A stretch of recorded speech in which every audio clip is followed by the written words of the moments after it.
Hi friends, Sheikh Hasina Bangladesh ప్రధానమంత్రి resign చేసి భారతదేశానికి వచ్చి తల దాచుకోవడం ఒక కొత్త విషయాన్ని మరోసారి సరికొత్తగా తెలియజేస్తోంది. అదేమిటో కాదు, మొత్తం ప్రపంచంలో 57 దాకా ముస్లిం దేశాలున్నాయి.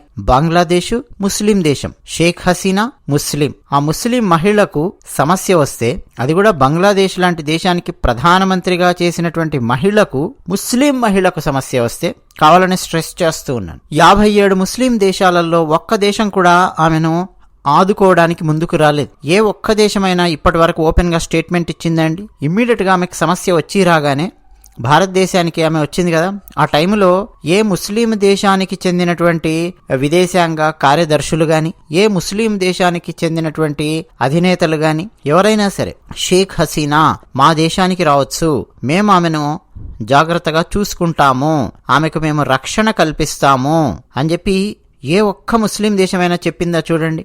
57 దేశాలలో చెప్పలేదు. కానీ ఆమెకు ఆశ్రయం ఇచ్చినటువంటి దేశం ఏ దేశం అండి? ఏ దేశము?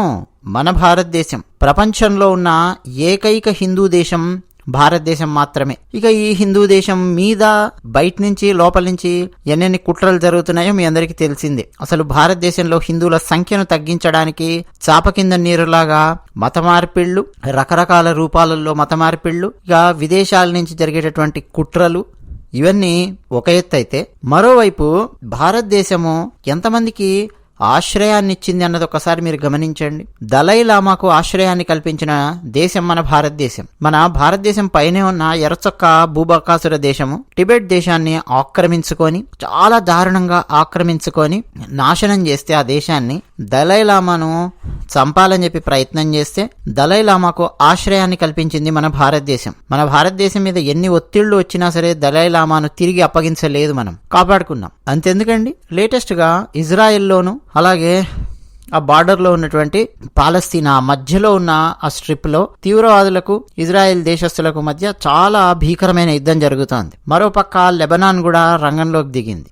కొన్ని దేశాలు ఇజ్రాయెల్ను కబళించాలని చెప్పి ప్రయత్నం చేస్తున్నాయి. కొన్ని తీవ్రవాద సంస్థలు ఇజ్రాయెల్ దేశాన్ని కబళించాలని చెప్పి ప్రయత్నం చేస్తున్నాయి. ఇజ్రాయెల్ కూడా రిటార్ట్ ఇస్తోంది కదా. యూదులను కాసేపు పక్కన పెట్టండి. యూదులను ఎవరు రక్షిస్తారు, ఏం చేస్తారు అనేది కాసేపు పక్కన పెట్టండి. ముస్లింల గురించి మాట్లాడదాం. ఇజ్రాయెల్ దేశానికి చెందిన సైనికులు తీవ్రవాదులను అంతం చేయడం కోసము యుద్ధ విమానాలు ప్రయోగిస్తూ ఉన్నారు, యుద్ధం చేస్తున్నారు. ఆ యుద్ధంలో ఆ బార్డర్ లో ఉన్నటువంటి ముస్లిములు, అమాయకమైనటువంటి వాళ్ళు, అంటే మహిళలు కావచ్చు, పిల్లలు కావచ్చు, పెద్దలు కావచ్చు, ఎవరన్నా కావచ్చు, వాళ్ళందరూ బలైపోయేటటువంటి పరిస్థితులు ఉన్నప్పుడు ఆ ముస్లిములకు ఈ మిగతా 57 ముస్లిం దేశాలలో ఏ దేశమైనా సరే మేం మిమ్మల్ని అక్కున చేర్చుకుంటాము, మా దేశానికి రండి అని చెప్పి పిలిచాయేమో చూడండి. నేను అడుగుతున్నది యూదుల గురించి కాదండి, నేను అడుగుతున్నది ఇజ్రాయెల్ పాలస్తీనా బార్డర్ లో ఉన్నటువంటి అమాయకమైన ముస్లిములు, యుద్ధం మధ్యలో చిక్కుకొని ఉన్నటువంటి ఆ ముస్లిములకు ప్రపంచంలోని 57 ముస్లిం దేశాలలో ఏ దేశమైనా సరే మా దేశానికి రండి, మేము మిమ్మల్ని బాగా చూసుకుంటాము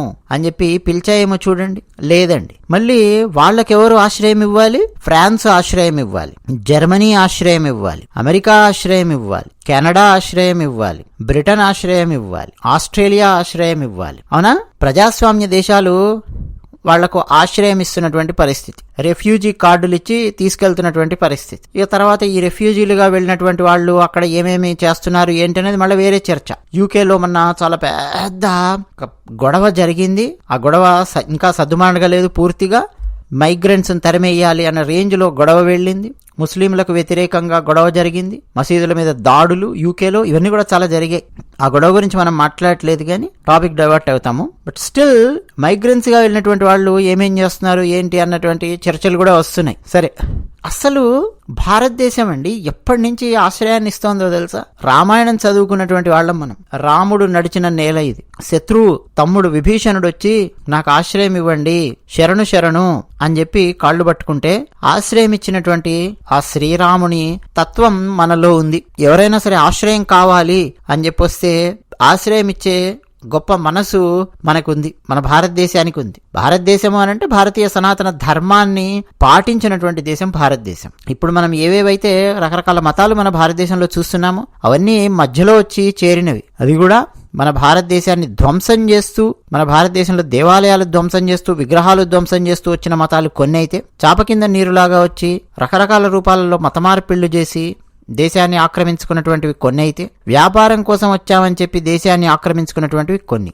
కానీ మన భారతదేశం మాత్రం అండి, కష్టంలో ఉన్నాను అంటే ఆశ్రయం ఇవ్వడం మాత్రం మానేయలేదు. నరేంద్ర మోదీ గారు మాట్లాడారు, ఇజ్రాయెల్కి సంబంధించి ఒకటి వచ్చినప్పుడు కూడా మాట్లాడారు, ఈవెన్ అమెరికా ఉపన్యాసంలో కూడా మాట్లాడినట్టు నాకు గుర్తు. యూదులకు సమస్య వస్తే రెండో ప్రపంచ యుద్ధంలో మన భారతదేశం వాళ్ళకు ఆశ్రయాన్ని ఇచ్చింది. ఇప్పటికీ మనం ముంబైకి వెళితే, ఈవెన్ నేను కూడా నారిమన్ పాయింట్, ఆ కొలాబా, ఆ ఏరియాస్ లో మొత్తం చాలా తిరిగినవాడిని. అక్కడ చూస్తే యూదులకు సంబంధించిన ప్రత్యేకమైన ఇళ్లున్నాయి, యూదులకు సంబంధించిన ప్రార్థనాలయాలు ఉన్నాయి. వాళ్ళు చర్చిలకు వెళ్ళరండి యూదుల ప్రార్థనాలయం వేరే ఉంటుందన్నమాట. వాళ్ళ పండగలు ఉంటాయి, వాళ్ళదంతా ఒక ప్రత్యేకమైన విధానం ఉంటుంది. వాళ్ళ ఉపవాసాలు, వాళ్ళ పండగలు, వాళ్ళ ప్రార్థన, అదంతా కూడా వాళ్లకు ఆశ్రయాన్ని కల్పించి స్వేచ్ఛగా వారు వారి మతాన్ని పాటించుకునే విధంగా, మన భారతదేశంలో స్వేచ్ఛగా గౌరవంగా జీవించే విధంగా మన భారతదేశం ఆశ్రయాన్ని ఇచ్చింది.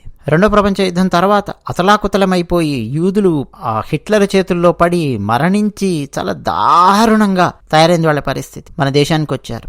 ఆ తర్వాత కూడా ఇజ్రాయెల్ పాలస్తీనా కాన్ఫ్లిక్ట్ వచ్చినప్పుడు కూడా యూదులను ఊచకోత కోస్తూ నరమేధం సృష్టిస్తుంటే మన భారతదేశం వారికి ఆశ్రయాన్ని కల్పించింది. పార్సీలకు ఆశ్రయాన్ని కల్పించింది, ఎందరెందరికో అండి ఆశ్రయాన్ని కల్పించింది. ఈరోజు షేక్ హసీనా, బంగ్లాదేశ్ ముస్లిం మహిళ ప్రధానమంత్రి.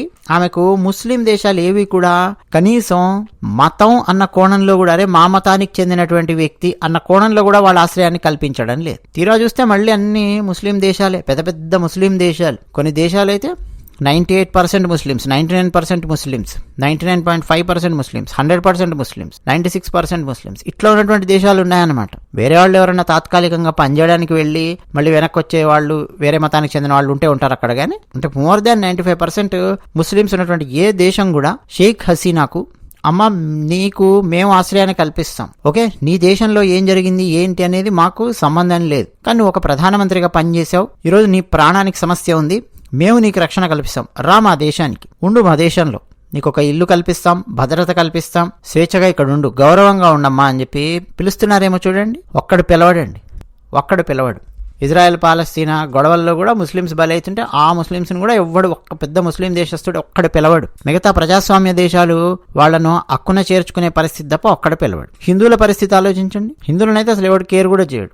మన పాకిస్తాన్లో కానీ, బంగ్లాదేశ్లో కానీ, ఈ చుట్టుపక్కల దేశాలలో ఆఫ్ఘనిస్తాన్లో కానీ హిందువులు బలైపోతే వాళ్ళని అసలు కనీసం కేర్ కూడా చేయనటువంటి పరిస్థితి ప్రపంచంలో మనం చూడొచ్చు. భారతదేశం ఒక్కటి సరేనయ్యా మేము హక్కున చేర్చుకుంటాము, రండి మీకు పౌరసత్వాన్ని ఇస్తాము అని నరేంద్ర మోదీ గారి ప్రభుత్వం, అమిత్ షా గారి ప్రభుత్వం CAA అని చెప్పి బిల్లు తీసుకొచ్చి దాన్ని చట్టంగా మార్చి ఇంప్లిమెంట్ చేయాలని చెప్పి ప్రయత్నం చేస్తే, మన భారతదేశంలో ఉన్న ముఖ్యమంత్రులు, తమిళనాడు ముఖ్యమంత్రి స్టాలిన్, పశ్చిమ బెంగాల్ ముఖ్యమంత్రి మమతా బేగం, ఇట్లా కొంతమంది నా రాష్ట్రంలో మేము CAAను అమలు చేయమని చెప్పి మాట్లాడతారు. కేంద్రం తీసుకున్నటువంటి నిర్ణయాన్ని, అది కూడా లోక్సభ రాజ్యసభలో బిల్లు ప్రవేశపెట్టి చట్టంగా మారినటువంటి విషయాన్ని మా రాష్ట్రాలలో మేము అమలు చేయము అంటాడు స్టాలిన్. వీళ్ళందరూ అంటే ఏంటి, మన చుట్టుపక్కల దేశాలలో మతపరమైన హింసకు గురైనటువంటి హిందువులు, ఒక హిందువులనే కాదండి, క్రైస్తవులు, బౌద్ధులు, జైనులు, సిక్కులు, వీళ్ళందరికీ మేము పౌరసత్వాన్ని ఇస్తాము అని చెప్పి ఒక డెడ్లైన్, ఒక డేట్ పెట్టుకొని, ఈ డేట్ లోపు